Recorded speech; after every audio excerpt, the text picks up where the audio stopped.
First things first, I'ma say all the words inside my head. I'm fired up and tired of the way that things have been. Oh, ooh, the way that things have been. Oh, ooh. Second thing second, don't you tell me what you think that I can be. I'm the one at the same. Bueno, soy Maximiliano Galán, tengo 36 años, soy contador público, graduado de la Universidad de Buenos Aires, ex docente también de la Universidad de Buenos Aires, carrera de contador público. Bueno, empecé como socio del Ferroclub Argentino ya hace casi 13 años, 14 años. Empecé a venir desde antes. Todo empezó cuando mi papá me trajo una exposición. Yo vivía cerca, cuando era chico, a aproximadamente 6, 7 cuadras. Y nada, siempre veía pasar el tren histórico cuando era chico, veía la locomotora Apolo, los coches. Lamentablemente, por una cuestión u otra, nunca pudimos viajar cuando funcionaba el tren. Y bueno, mi papá me empezó a traer cuando se empezaron a hacer exposiciones al público. Y bueno, sí, mi duda era cómo se hacían las cosas, quién se cargaba de preservar todos estos elementos históricos. Y de a poco me fui interesando, fui viendo la realidad de que todo dependía del grupo de voluntarios, de que no había un gran sostén a nivel ni estatal ni tampoco privado.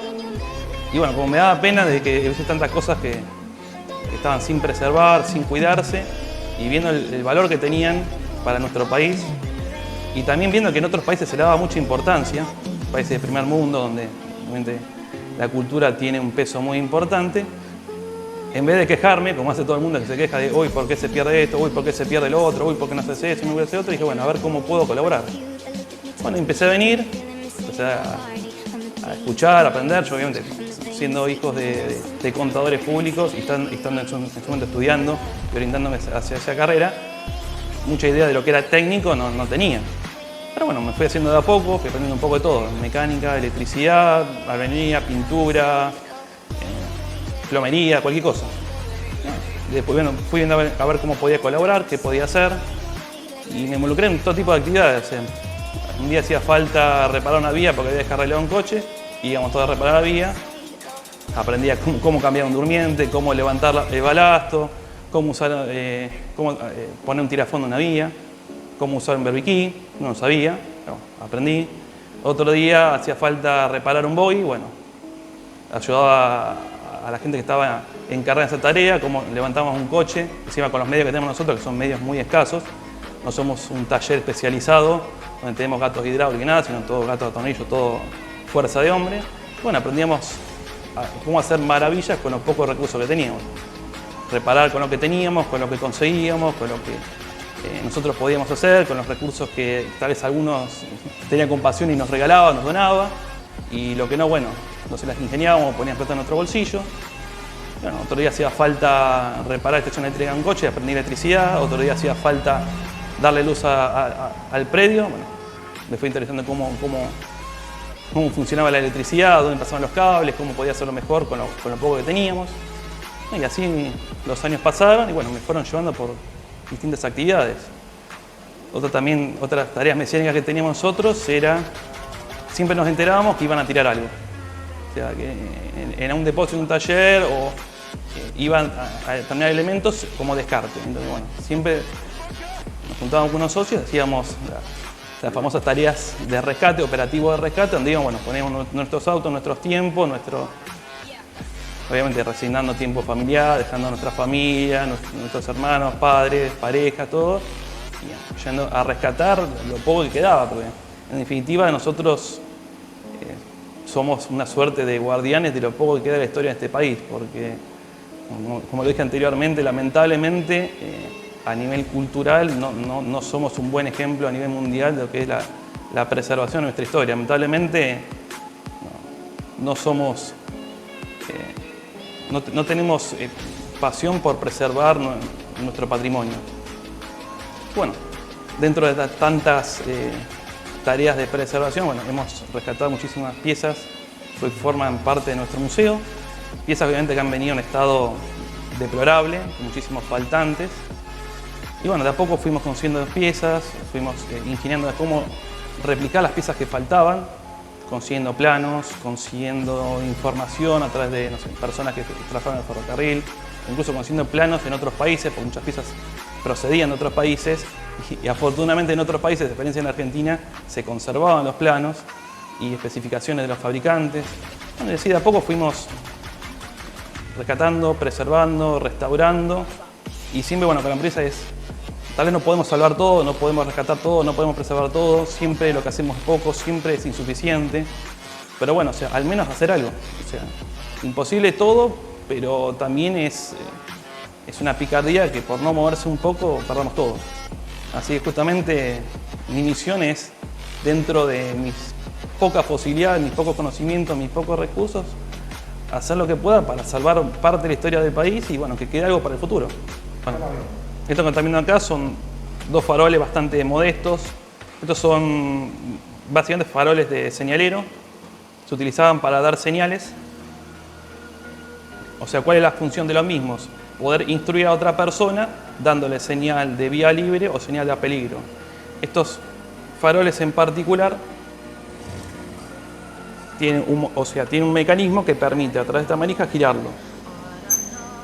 Y esto permite dar o una señal verde o una señal roja. Esto podía utilizarse en maniobras, o incluso un guarda, dándole aviso a otro operador ferroviario, indicándole que existía una señal a vía libre, o sea que podía proceder, o una señal de peligro que significaba detención.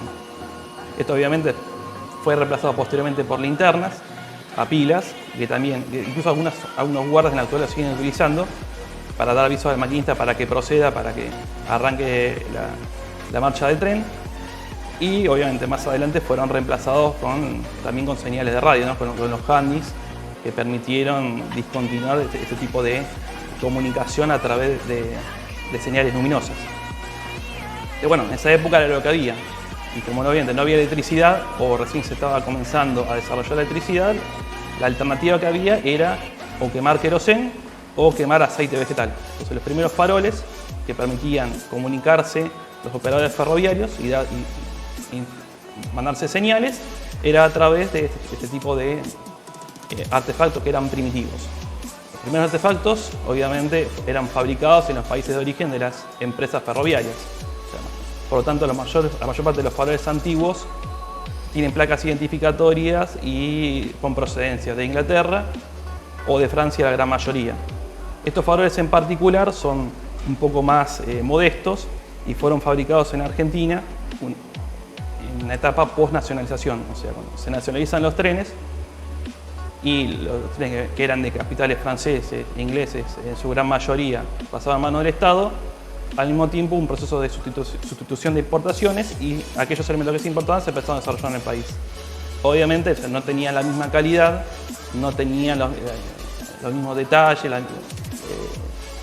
no eran tan perfectos, eran copias más modestas, pero bueno, cumplían con la misma función. En este caso son dos faroles que estaban en la estación Lynch en muy mal estado. Cuando se decidió formar el museo acá, los encontramos y bueno, si bien no son los faroles más lindos que pudo haber habido en el país, forman parte de la historia de esta estación y por lo tanto decidimos obviamente restaurarlos y poner en funcionamiento para que la gente lo pueda ver. No son los faroles más antiguos, no son los faroles más hermosos que se pueden encontrar, pero forman parte de la estación Lynch y de su historia. Empecé sin saber nada, sin saber cómo tratar la chapa, cómo soldar. Este tipo de faroles primitivamente iban soldados con estaño. Por lo cual uno tiene que aprender hojalatería, tiene que aprender a soldar con gas o con un elemento que genere calor y con estaño. Fui aprendiendo, el primero no me salió bien, el segundo me quedó más o menos y de ahí fue mejorando hasta que bueno, llegué a un nivel de calidad que si bien obviamente no es una restauración profesional, porque nosotros no somos profesionales en restauraciones, sí queda en un estado bastante aceptable. Y obviamente lo más complicado es la reproducción de las piezas. Estas no son piezas que se pueden encontrar en cualquier ferretería. O sea, todas las piezas que restauramos en esta institución son piezas que ya no existen más, no son de catálogo, de modo tal que la mayor parte de los faltantes requieren una reconstrucción. Y esa reconstrucción requiere no solo saber el oficio de cómo reproducir esa pieza, sino también en saber cómo era esa pieza originalmente.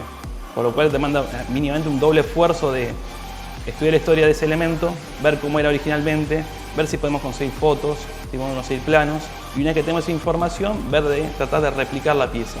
Con la pieza replicada, recién ahí podemos intentar restaurar y armar esa pieza histórica.